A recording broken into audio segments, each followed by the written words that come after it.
Hello, my name is M.W.Burnette. I am a home studio music producer, songwriter, and recording artist, and this is my video diary. Thank you for being here and watching. So lately I've been talking about my upcoming album, Porcelain. And that album is to be a Christmas album, but not the sort of Christmas album that you're used to listening to. There are going to be no mentions of reindeer or snow or Santa Claus or presents. There's not going to be any references to Mary and Joseph, wise men and shepherds, although those characters are going to be the subject matter of the album. And I'm making a very deliberate decision to not call them out by name or to call out any of those other kind of Christmassy references, because I feel like we have so much cognitive association with certain Christmas phrases and terms and so on and so forth that we get distracted by those and we miss the true story that is at the heart of Christmas because of that. Instead, we tend to associate that story not so much with the events itself, but with our experience of telling that story to each other.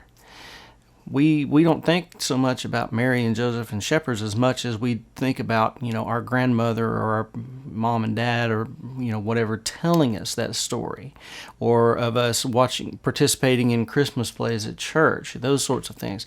And I feel like we miss the human element of those characters. We tend to idolize them, and we remove all of their flaws, and so they become kind of these mythological characters performing mythological acts in a mythological story, and we just can't relate to them anymore because they're so untouchable, like little porcelain figurines. And so that's my hope with this album, is to take these porcelain figurines out of their cabinet and get them a little bit dirty and scratched up a little bit and humanize them once again so that we can relate to them. And so while I'm not calling them by name, I am talking very specifically about the things that they experienced, their emotions, and sort of their motivations driving them on to accomplish the things that they did, and which ultimately resulted in the birth of Christ and the redemption of mankind. But so I want us to be able to see ourselves in them, and to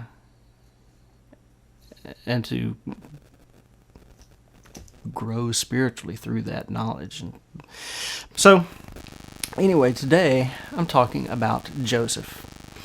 And the thing about Joseph, I think that we don't always appreciate just how controversial a character he was. If you think about today, there's a stigma attached to a man who marries a woman who is pregnant with a child that doesn't belong to him. Even today, there's a bit of a stigma attached to that.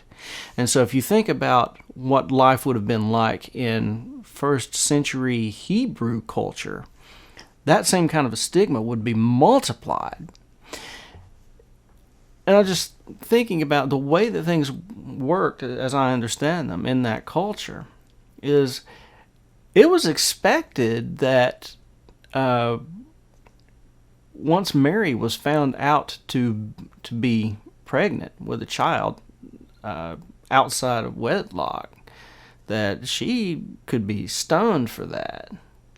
And so Joseph, being a kind-hearted guy, didn't want that to happen to her. And so sort of the permissible thing,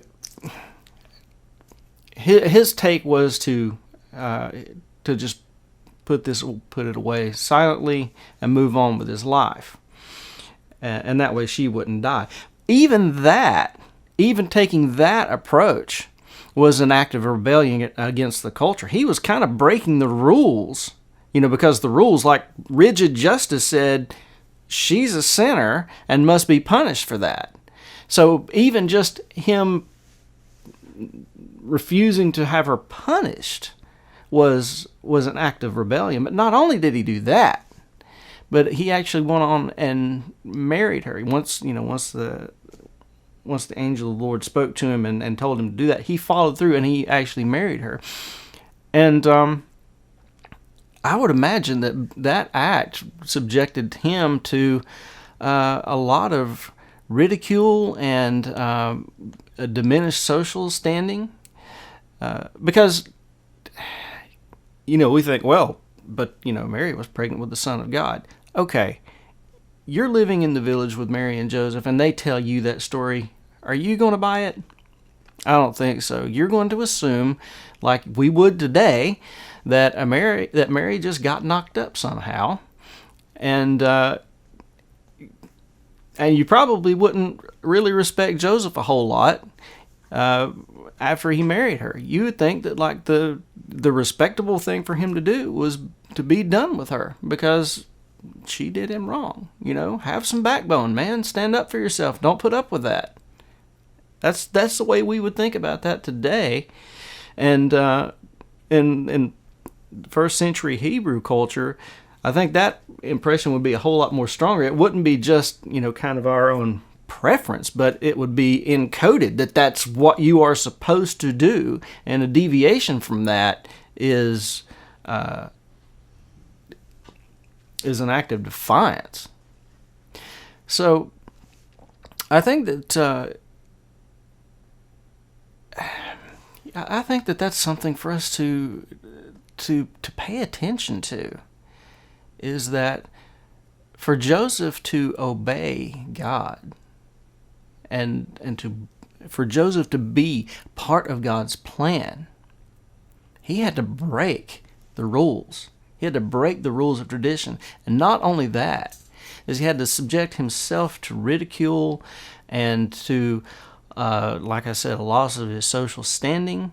I don't know if he had family at all, but if he did, they may have like his brothers and cousins, uncles, and so on and so forth. It may have left. It may have put a stain on their family situation, knowing that when the people in the community know that they have Joseph, their relative, who is a cuckold.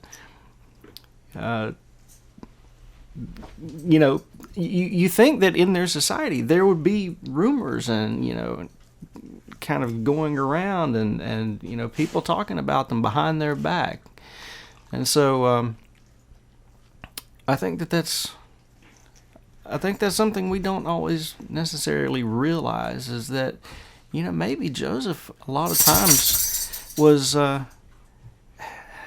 maybe this was humiliating for him, but he recognized that there was a higher purpose, even though it might have embarrassed him sometimes, and even though he may have had to put up with some taunts and some kind of rude comments, is that he still stuck it out because there was something more important.